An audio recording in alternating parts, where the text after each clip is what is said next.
Welcome back to the Radio Academy podcast.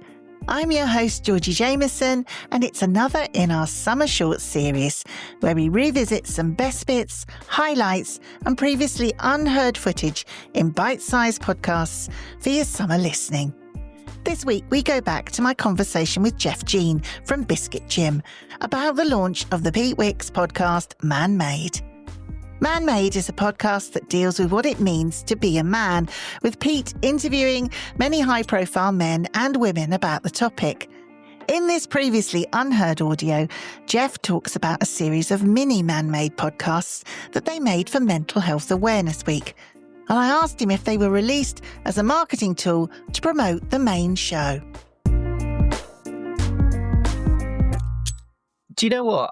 I was really keen that it wasn't anything a marketing tool, actually. So we were aware that our second week on air, or second week of release, was Mental Health Awareness Week. And we'd recorded 6 or 7 episodes by that point. It was really obvious to us that mental health was being discussed in every episode. There is nothing on paper to say that that should be the case. You know, it's a conversation about manhood and masculinity. It isn't a mental health podcast. But it did keep coming up. And what was surprising to us was it came up in almost completely unique ways in every episode. So Katna Moran talked about loneliness in men. And her observation was that, you know, when you get in a couple really quickly, all the dinner parties, all the parties, birthday parties you find yourself going to are your wife's friends. And, you know, maybe later in life, you know, you're not together or whatever, and you find you've lost contact with all of your friends. And she found that to be really heartbreaking when she wrote her book. Jake talked about sort of the friendship groups that men have. So it just came up in loads of really different ways that it was just a really easy thing to say, well, we'll clip these. They're all about 5-6 minute segments. You know, there's nothing in them that points to social media or, you know, follow us here. There is a simple mention for the Hub of Hope website and all of their support lines. And there's the clip, and there is a, look, we hope you enjoyed this. I think the only thing there is in there is we wanted, because it was such an early point in our podcast, we needed people to understand that these were not full episodes. So if these are dropping into your feed, just understand the full episode will come later. We just wanted to give you these shorts this week. So yeah, I think that did work really nicely. We dropped 4, and then Billy Billingham, the ex-SAS soldier, was our main episode that week. And his episode was so rife with his own mental health observations that I'm really proud of the content that we put out for that week. It was of our podcast, and yet at the same time felt different. So the idea just came organically then. It wasn't a strategic thing at all. It was just, as you were recording, there is this thread. In all honesty, I think we probably had the idea on the Wednesday before Mental Health Awareness Week. And it was because we were quite deep in the edit at that point. And it was someone's observation that every time mental health had come up, it was a different topic. That's what gave us the idea for the shorts. You know, there are other bits and pieces. We made sure that during Mental Health Awareness Week, a lot of our socials reflected that if you are a man who's listening to our podcast and you do want some help, then here are some portals you can go to. So it was reflected elsewhere. But yeah, that idea was incredibly organic, as I believe all the best ones are. Well, this is it. I mean, I believe that too. I do sometimes just think that the best ideas just literally, they're not pre-planned. They just evolve. Welcome to Man-Made, a podcast hosted by me, Pete Wicks, where we're going to find out what it takes to be a man. To mark Mental Health Awareness Week, we're releasing some mini episodes featuring some of the guests we've got coming up on the pod, specifically talking about men's mental health. The full episodes will be available wherever you watch and listen very soon, but for now, I hope you can take something from this. For today's mini pod, here's Jake Humphrey. We as men have to start changing this conversation. And I think like anything big, it just has to start small.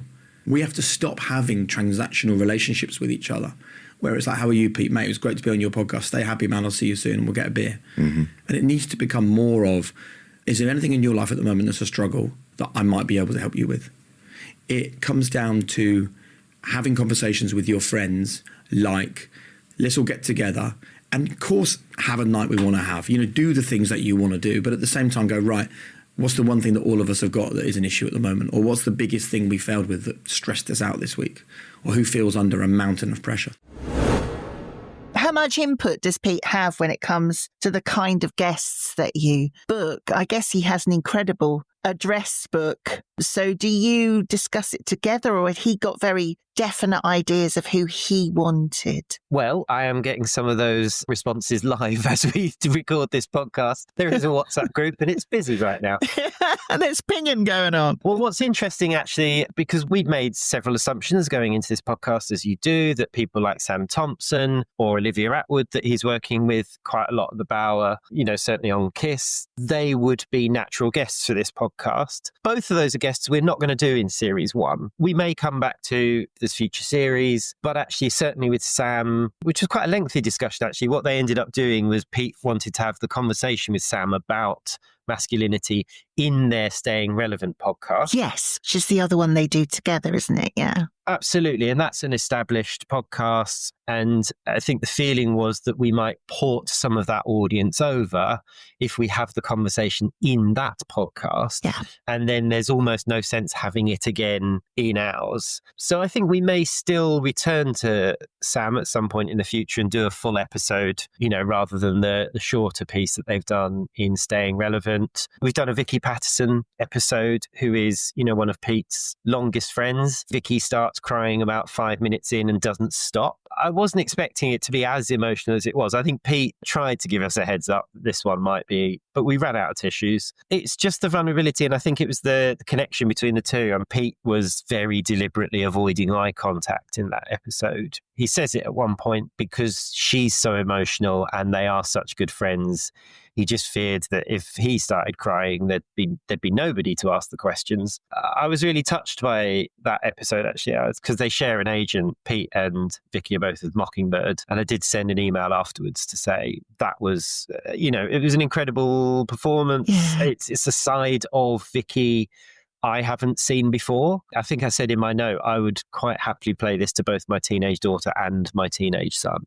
I think they would both learn a lot from Vicky. And kind of what we're after with the podcast, what we know about Pete's audience is that it's very female skewed. And so we are doing a podcast for men with a presenter who we know is female skewed, which sort of doesn't make sense on paper. What came up in the Caitlin Moran conversation is that she also wrote a book about men to an audience who is almost entirely female skewed. And what we've both learnt through those projects is that we are reaching men through women. We have an audience who is listening to our podcast and then recommending it to their brothers, husbands, sons, colleagues, and that's actually quite a powerful outreach. We're seeing it as well in the comments of the podcast. We're seeing an awful lot of, I thought this was incredible, I've given it to my son to listen to. It's probably one of those examples where if you took this purely on the insight and the data, you'd never make it. But actually, it's been a really effective tool that doesn't make any sense on paper. But that's one of those things, isn't it? It's organic, and sometimes things that make sense on paper are dull. And this is anything but dull. It is. And, I'm a firm believer that experience and gut feel and common sense are tools that should be applied alongside data and insight. Neither should be allowed to exist in isolation. A big thank you to Geoff Jein from Biscuit Jim for chatting to me. And you can find Pete Wicks' Man-Made, both the full episodes and the mini Mental Health Week episodes, wherever you get your pods. Our stakeholder survey closes on the 20th of August. It's your chance to have your say on the future of the Radio Academy, so don't miss out on telling us what you want and how you feel. Also, if you haven't nominated yourself or a colleague yet for our 30 Under 30 scheme, then that closes on the 1st of September. For both the stakeholder survey and the 30 Under 30 scheme, go to our website, radioacademy.org. Next week, our Summer Shorts podcast is with Aileen and Julie from You Keep Me Sane, who I met at the podcast show. And they're talking about why, after only doing a podcast for 6 months, they decided to invest in having a stand at the show to elevate their brand. I'll see you next week.